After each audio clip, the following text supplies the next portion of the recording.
So we are at day 2, and since I went ahead and measured yesterday's scope dial up, and the bullets were splashing about 0.65 inches off to the right, so I went ahead and made the adjustment that way.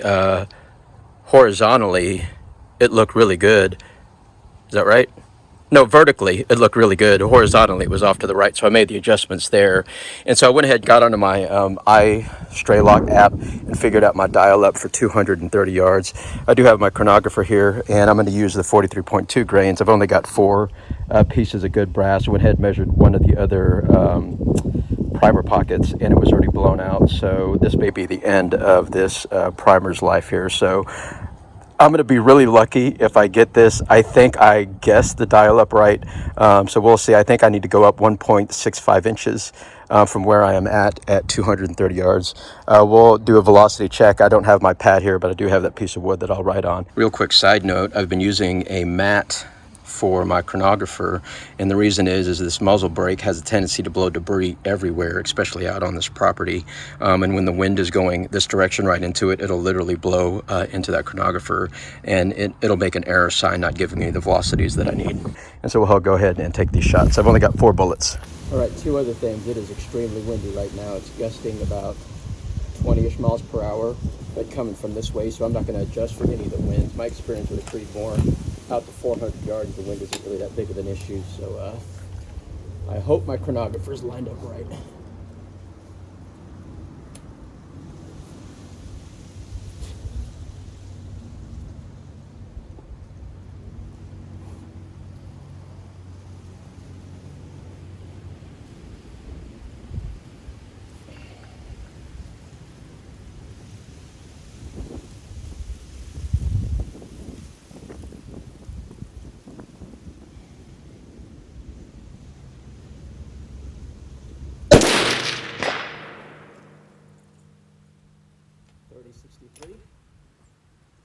And it is 40 degrees hotter today too.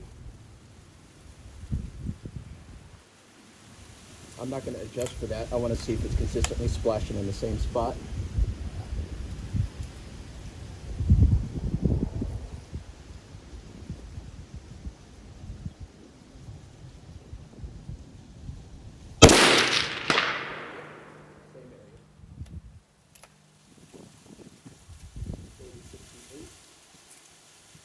It's amazing what a 40-degree temperature shift should do.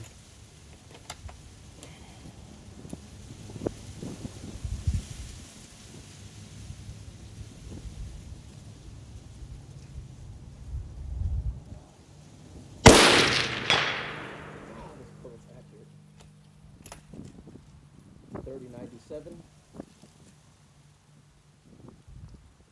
The last one.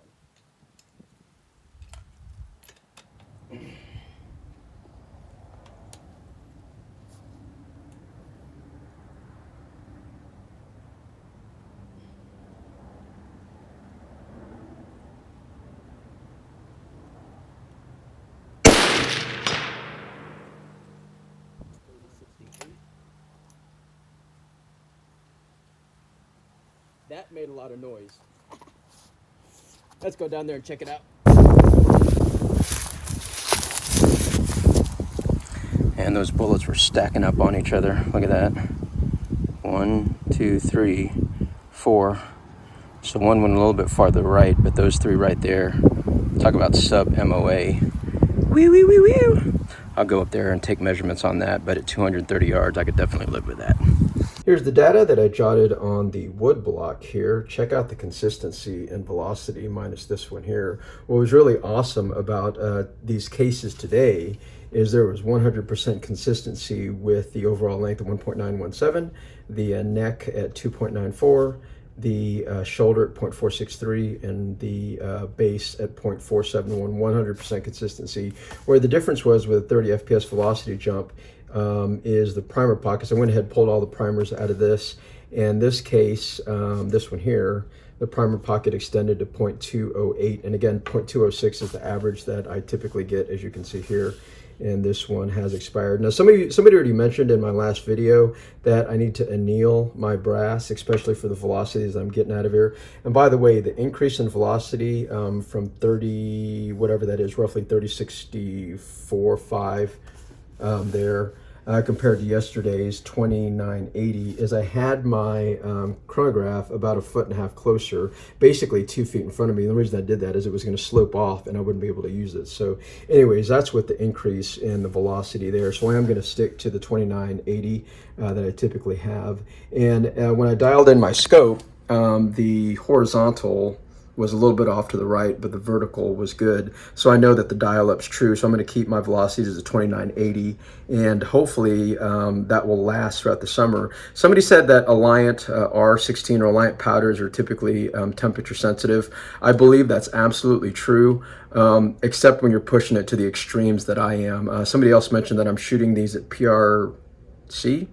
PRS, whatever that new 6.5 caliber is that's out there at those velocities with this bullet. I'm running a 24-inch Krieger barrel. It has a standard 1-in-8 twist. There's nothing special about it. I'm just running this as a really hot load here at 43.2 grains. And if you do research online, there's other guys running it roughly in that same area with the R16.